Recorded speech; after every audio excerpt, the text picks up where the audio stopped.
ಈ ವಕ್ರಿ ಅಂತ ಹೇಳಿದ್ರೆ ಏನು? ವಕ್ರಿ ಹೇಳಿದ್ರೆ ಅವನು ಹಾ ಅಧಿಕ ಫಲ ಕೊಡ್ತಾನೆ. ಹಾ ಹಾ ಅಂದ್ರೆ ಈಗ ನೀರಲ್ಲಿ ಒಬ್ಬ ಬಿದ್ರೆ ಹಾ ಹೇಗೆ ಚಡಪಡಿಸ್ತಾನೆ, ನಾನು ಮೇಲೆ ಬರಬೇಕು ಮೇಲೆ ಬರಬೇಕು. ಹಾ ಹಾ ಹಾ. ಅದೇ ರೀತಿಯ ಫಲ ಉಂಟು. ವಿಲ ವಿಲ ವಿಲ ವಿಲ ಒದ್ದಾಡಿ ಅವನು ಮೇಲಕ್ಕೆ ಬಂದೇ ಬರ್ತಾನೆ. ಹಾ ಹಾ ಹಾ. ಅಂದ್ರೆ ಅದು ನಮ್ಗೆ ಮಠದಲ್ಲಿ ಏನ್ ಹೇಳ್ತಾರೆ ಹೇಳಿದ್ರೆ, ಹಾ. ವಕ್ರಿಗಳಿಗೆ ಎಲ್ಲೇ ಇರ್ಲಿ, ಯಾವ ಪರಿಸ್ಥಿತಿಯಲ್ಲಿ ಇರ್ಲಿ, ಹಾ. ಒಳ್ಳೆ ಫಲನೇ ಹೇಳ್ಬೇಕಂತ ಹೇಳ್ತಾರೆ. ಸಮಸ್ತ ವೀಕ್ಷಕ ಬಾಂಧವರಿಗೆ ಗಣೇಶ್ ನಾಯಕ್ ಬಾರ್ದಿಲ ಸಾರಥ್ಯದ ಮೂಡಬಿದ್ರೆ ಮಿರರ್ಸ್ ಯೂಟ್ಯೂಬ್ ಚಾನಲ್ ವತಿಯಿಂದ ಹಾರ್ದಿಕ ಸ್ವಾಗತವನ್ನು ಬಯಸ್ತೇನೆ. ಇವತ್ತಿನ ಒಂದು ಜ್ಯೋತಿಷ್ ಶಾಸ್ತ್ರದ ಒಂದು ಟಾಪಿಕ್ ಗ್ರಹಗಳ ಮೌಢ್ಯ ಅಂತ ಹೇಳಿದರೆ ಏನು? ಈ ಗ್ರಹಗಳಿಗೆ ಕೆಲವೊಮ್ಮೆ ಮೌಢ್ಯ ಆವರಿಸ್ತದೆ. ಮೌಢ್ಯ ಅಂತ ಹೇಳಿದರೆ ಅವರು ನಮ್ಮೊಂದಿಗೆ ಇದ್ದಾರೆ. ಉಡುಪಿಯ ಗುರುಪರಂಪರಾ ಜ್ಯೋತಿಷ್ಯ ಕೇಂದ್ರದ ಖ್ಯಾತ ಜ್ಯೋತಿಷರಾದಂತಹ ಆರೂರು ಕಿರಣ್ ರಾವ್ರವರು ಅವರು ಈ ಬಗ್ಗೆ ನಮಗೆ ಮುಂದಿನ ಒಂದು ಹಂತದಲ್ಲಿ ತಿಳಿಸಿಕೊಡ್ಲಿಕ್ಕಿದ್ದಾರೆ. ಈ ಗ್ರಹಗಳಿಗೆ ಮೌಢ್ಯ ಅಂತ ಹೇಳುವಂಥದ್ದು ಇದೆ, ಗ್ರಹಗಳು ಅಸ್ತರ ಆಗುವಂಥದ್ದು ಇದೆ. ಅಂದರೆ ಅದು ವೃದ್ಧಾಪ್ಯದ ಅವಸ್ಥೆ ಅಂತ ಹೇಳ್ತೇವೆ ಅಥವಾ ಮೃತಾವಸ್ಥೆ ಅಂತ ಹೇಳ್ತೇವೆ. ಈಗ ಒಂದು ಉದಾಹರಣೆಗೆ ಏನಂತ ಹೇಳಿದರೆ, ಕಳೆದ ಜೂನ್ ಮತ್ತು ಜುಲೈ ಮಧ್ಯಭಾಗದಲ್ಲಿ ಗುರುಮೌಢ್ಯ ಅಂತೇಳಿ ಒಂದು ಬಂದಿತ್ತು. ಆ ಗುರುಮೌಢ್ಯ ಅಂತ ಹೇಳಿ ಬಂದಾಗ ನಮ್ಮ ಜನ ಸ್ವಲ್ಪ ಅಲರ್ಟ್ ಆಗ್ತಾರೆ. ಯಾಕಂತ ಹೇಳಿದರೆ, ಅದು ಗುರುಮೌಢ್ಯ ಬಂದರೆ ಅಲ್ಲಿ ಮದುವೆಗಳು ಆಗೋದಿಲ್ಲ, ಮದುವೆಗಳಿಗೆ ಯಾವುದೇ ಒಂದು ಅಲ್ಲಿ ಮುಹೂರ್ತಗಳು ಇಲ್ಲ ಅಂತೇಳಿ. ಹಾಗೆ ಇನ್ನು ಮುಂದಕ್ಕೆ ಬರುವಂಥದ್ದು ಮದುವೆ ಬ್ರಹ್ಮೋಪದೇಶ ಮುಖ್ಯವಾಗಿ ಬ್ರಹ್ಮೋಪದೇಶ, ಉಪನಯನಗಳು ಆಗುವುದಿಲ್ಲ ಅಂತೇಳಿ. ಹಾಗೆ ಇನ್ನು ಸ್ವಲ್ಪ ಒಂದು ತಿಂಗಳು ಬಿಟ್ಟು ಪ್ರಶ್ನೆ ಇಲ್ಲ, ದೊಡ್ಡ ಪ್ರಶ್ನೆ ಮಾಡ್ಲಿಕ್ಕಿಲ್ಲ. ಹೌದು, ಡಿಸೆಂಬರ್ 16ರಿಂದ ಫೆಬ್ರವರಿ 2ರವರೆಗೆ ಇನ್ನು ಬರುವಂಥದ್ದು ಶುಕ್ರಮೌಢ್ಯ. ಈ ಶುಕ್ರಮೌಢ್ಯ ಅಂತ ಹೇಳಿದ್ರೆ ಶುಕ್ರಕ್ಕೆ ನಾವು ವಿವಾಹಕ್ಕೆ ಕಾರಕತ್ವ ಕೊಡ್ತೇವೆ. ಹಾಗಾಗಿ ಡಿಸೆಂಬರ್ನಿಂದ ಫೆಬ್ರವರಿಯವರೆಗೆ ವಿವಾಹ ಮುಹೂರ್ತಗಳು ಇಲ್ಲ. ಈಗ ಕಿರಣ್ ರಾವ್ರವರು ಹೇಳಿದಾಗೆ ಪ್ರಶ್ನಾಶಾಸ್ತ್ರ, ಯಾವುದೇ ಒಂದು ನಮ್ಮ ಸನಾತನ ಪರಂಪರೆಯ ಒಂದು ಶಾಸ್ತ್ರ ನೋಡಬೇಕಾದ್ರೆ, ಅಂದರೆ ಈ ಜ್ಯೋತಿಷಾಸ್ತ್ರ ಅಥವಾ ಪ್ರಶ್ನೆ ಹಾಕಬೇಕಾದ್ರೆ ಅಲ್ಲಿ ಮೌಢ್ಯಗಳು ಅಡ್ಡಿ ಬರ್ತವೆ. ಹಾಗಾಗಿ ಇದರ ಬಗ್ಗೆ ನಾವು ಹೆಚ್ಚಿಗೆ ತಿಳಿದುಕೊಳ್ಳುವ.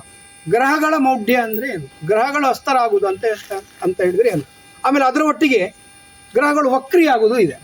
ಆ ವಕ್ರಿ ಅವಸ್ಥೆ ಅಂತ ಹೇಳಿದರೆ ಏನು, ಇವೆಲ್ಲವನ್ನು ಸವಿಸ್ತಾರವಾಗಿ ತಿಳಿಸಲಿಕ್ಕೆ ಬಂದಿದ್ದಾರೆ ದೂರದ ಉಡುಪಿಯಿಂದ ಖ್ಯಾತ ಜ್ಯೋತಿಷರಾದಂತಹ ಆರೂರು ಕಿರಣ್ ರಾವ್ರವರು.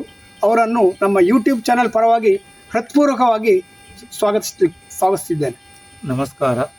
ನಮಸ್ತೆ ಕಿರಣ್ ಮಿರರ್ ಚಾನಲ್ ಅವರಿಗೂ, ಗಣೇಶ್ ಬಾರ್ದಿಲ್ಲ ಹಾಗೂ ರಾಘವೇಂದ್ರ ಭಂಡಾರ್ಕರ್ ಅವರಿಗೆ ತುಂಬ ನಮಸ್ಕಾರಗಳು. ಹಾಗೆ ಇವತ್ತು ಕೇಳಿದ್ರಿ ಹಸ್ತಗ್ರಹ ಮೌಢ್ಯ, ಹಾಗೆ ಅದಕ್ಕೆ ಇನ್ನೊಂದು ಹೆಸರುಂಟು ಭೃತ್ಯಾವಸ್ಥೆ ಅಂತ.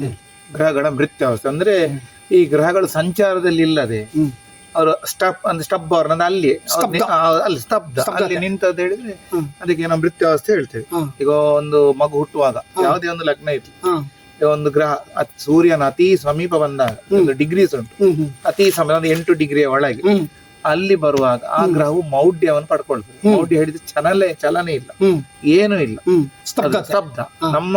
ನಾವೀಗ ಮಠದಲ್ಲಿ ನಾವು ಜ್ಯೋತಿಷ್ಯವನ್ನು ಕಲಿಯುವಾಗ ನಮ್ಗೆ ಏನ್ ಹೇಳಿಕೊಡ್ತಾರೆ ಹೇಳಿದ್ರೆ, ಮೌಢ್ಯ ಗ್ರಹರ ಬಗ್ಗೆ ಏನಾದ್ರೂ ವಿಚಾರ ಬಂದ್ರೆ ಪೂರ್ಣವಾಗಿ ನಿಷ್ಫಲ ಹೇಳ್ಬೇಕಂತ ಉಂಟು. ಫಲ ಹೇಳಲಿಕ್ಕೇನೆ ಇಲ್ಲ. ಅದು ಮುಂದೆ ಇರ್ಲಿ ಹಿಂದೆ ಇರ್ಲಿ, ಕೆಲವೊಂದು ಪುಸ್ತಕಗಳಲ್ಲಿ ಲೆಕ್ಕ ಬರ್ದುಂಟು, ಅಂದ್ರೆ ಮುಂದೆ ಇದ್ರೆ ಒಳ್ಳೆ ಫಲ, ಹಿಂದೆ ಅದಿಲ್ಲ. ನಮ್ಗೆ ಹಾಗೆ ಕಳಿಸ್ಲಿಲ್ಲ. ನಮ್ಗೆ ಅದು ಯಾವ್ದು ಗ್ರಹ ಇದ್ರು, ಚಂದ್ರನಿಗೆ ಕೆಲವು ಜನ ಹೇಳ್ತಾರೆ ಮೌಢ್ಯ ಇಲ್ಲ ಅಂತ ಹೇಳ್ತಾರೆ, ಆದ್ರೆ ಚಂದ್ರನಿಗೂ ಮೌಢ್ಯ ಉಂಟಂತೆ ಉಂಟು.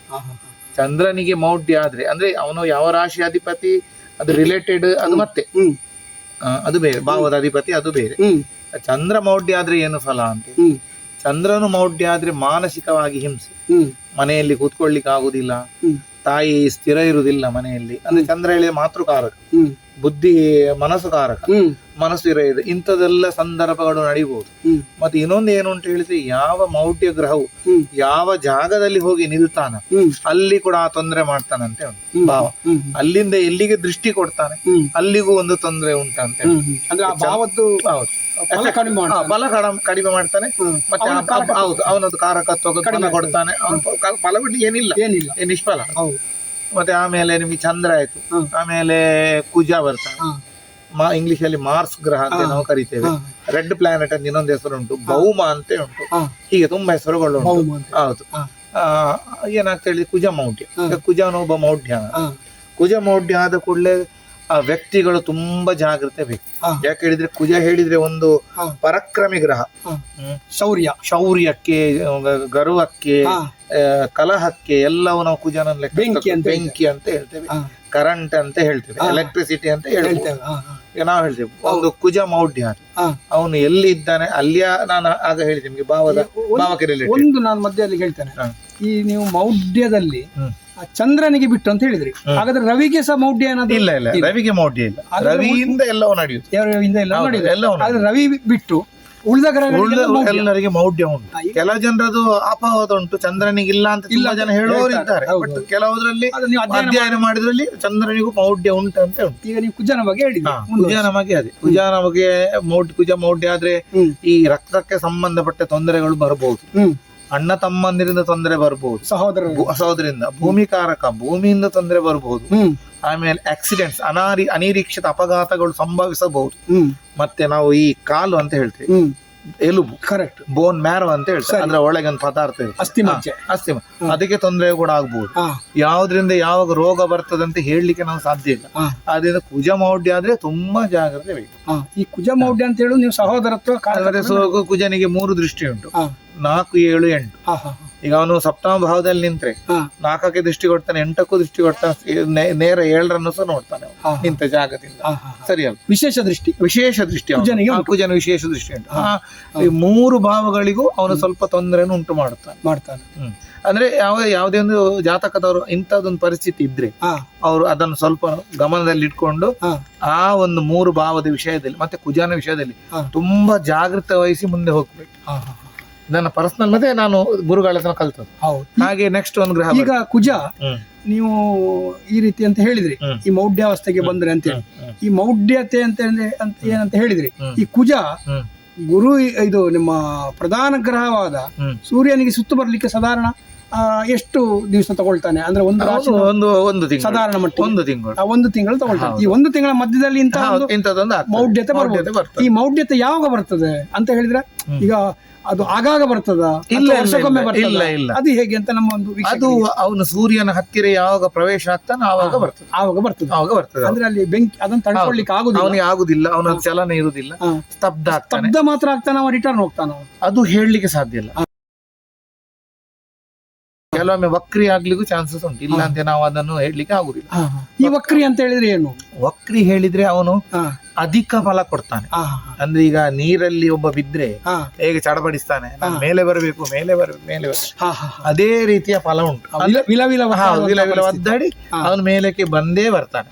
ಅಂದ್ರೆ ಅದು ನಮ್ಗೆ ಮಠದಲ್ಲಿ ಏನ್ ಹೇಳ್ತಾರೆ ಹೇಳಿದ್ರೆ, ವಕ್ರಿಗಳಿಗೆ ಎಲ್ಲೇ ಇರ್ಲಿ, ಯಾವ ಪರಿಸ್ಥಿತಿಯಲ್ಲಿ ಇರ್ಲಿ, ಒಳ್ಳೆ ಫಲನೇ ಹೇಳ್ಬೇಕಂತ ವಕ್ರಿಗಳು. ಅಂದ್ರೆ ಈಗ ಒಂದು ವೇಳೆ ಈ ಕುಜ ಉಚ್ಚಾವಸ್ಥೆಯಲ್ಲಿದ್ದು ಅವ ವಕ್ರಿ ಆದ್ರೆ ಹೇಗೆ ಫಲ?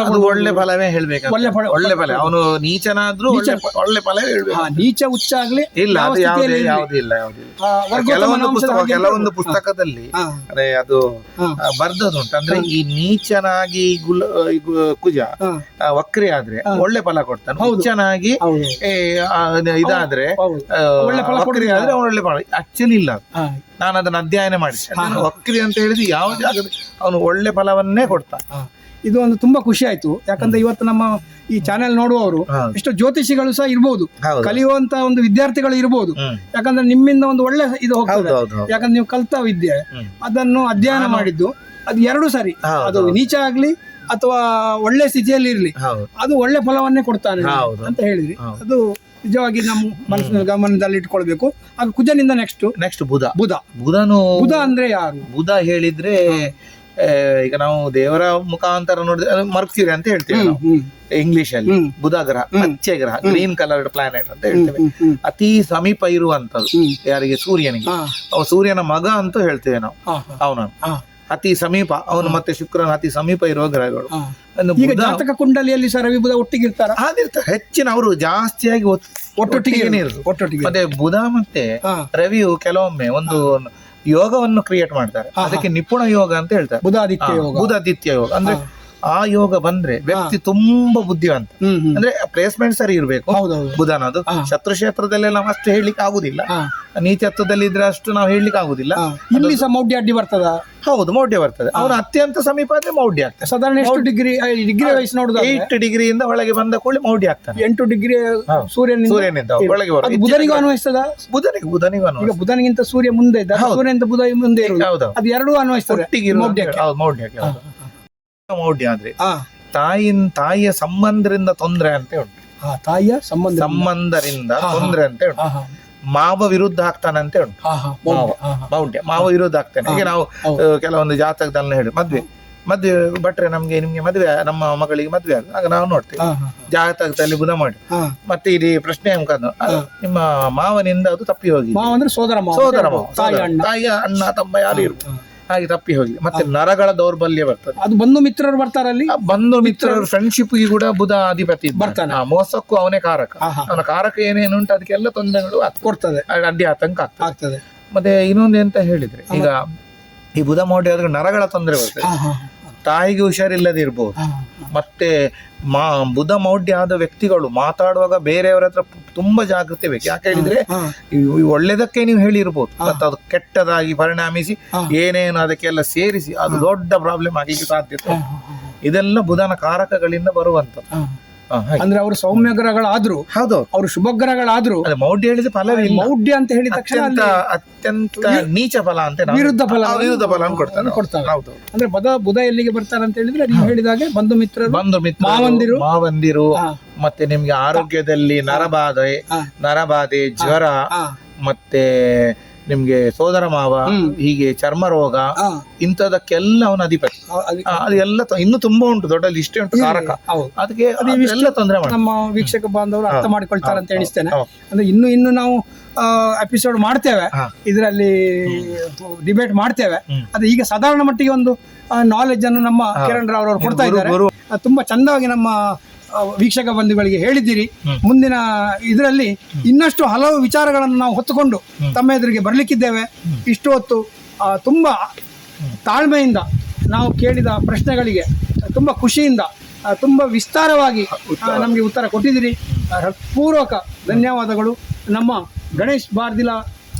Ganesh Nayak Bardila, Moodbidri mirror channel YouTube ವತಿಯಿಂದ ಎಲ್ರಿಗೂ, ನಮ್ಮ ಪ್ರೇಕ್ಷಕರಿಗೂ ವೀಕ್ಷಕ ಬಂಧುಗಳಿಗೂ ಹೃತ್ಪೂರ್ವಕವಾದ ಧನ್ಯವಾದಗಳನ್ನು ಅರ್ಪಿಸ್ತೇನೆ.